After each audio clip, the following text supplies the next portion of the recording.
นี่ก็คือพระและก็รูปปั้นพญานาค3 หัวในบริเวณนี้บริเวณหนองหากพญานาคบ้านโนนโหมมันตอนเช้าสายแล้วเดี๋ยวมันนี่ผู้ข่าป่าทองคำพาชมพาเบิ่งมาชมหนองหากพญานาค3 หัวตำนานหนองหากพระเจ้าเว้าสั่งหมากินเนื้อพระเจ้ามาหักหนองหากนี่แหละเบิ่งแล้วได้เด่นนี่อันที่คาถาสั่งผู้ข่ามาอ่านนี่ละมาขอพรอันนี้มาอ่านนี่แหละผู้ข่าจะได้ถีกเชิญผู้ผ่านไว้ง่ายเส้นทางสายเฟซบุ๊กนี่แหละนี่บริเวณนั้นหนองหักพญานาค3 หัวท้าวเวสสุวรรณนี่แหละนี่ก็เลยมาว่ามาจ่าให้เพื่อนๆเส้นทางสายเฟซบุ๊กหนังน้อยเนาะเรียกว่าสาย YouTube ไว้ง่ายผู้ใดบ่เคยมากะบ่เคยมาขอพรกะมาขอพรหลวงเบิ่งอันนี้เขาเจ้าเอาสาวเฮือนสาวชาน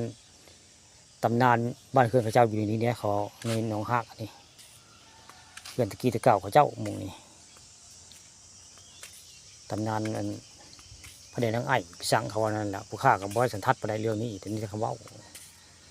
อันนี้ก็รูปปั้นพญานาค3 หัวพระเดช1บักขี้ใหญ่จะจึงครึ่งอยู่ได้บ่อันนี้ก็บ้านเป็นบ้านนั้นตายายในทางในรูปปั้นเพื่อนได้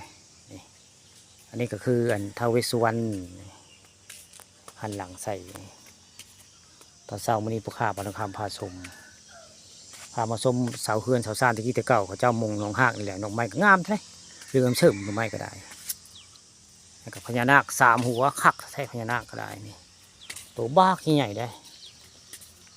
ย่อหัวจึงครึ่งนอโคบริเวณหนองหากได้ป้ายก็ได้หนองหากนี่แหละหนองหากบ้านโนนหอมแหละนี่ให้ประจักษ์ผู้ข้าป่าทองคำเอามาให้เบิ่งมีพระสวยงามได้อยู่บริเวณหนองหากอันนี้ผู้ข้าก็ได้มาว่ามาจามาถ่ายทำว่าวอยู่ในอันนี้แล้วบริเวณใต้มงพญานาคในย่อโคอันนี้แหละนี่พึ่งโค3 หัวนี่แหละนี่แหละให้ประจักษ์ผู้ข้าเอามาให้เบิ่ง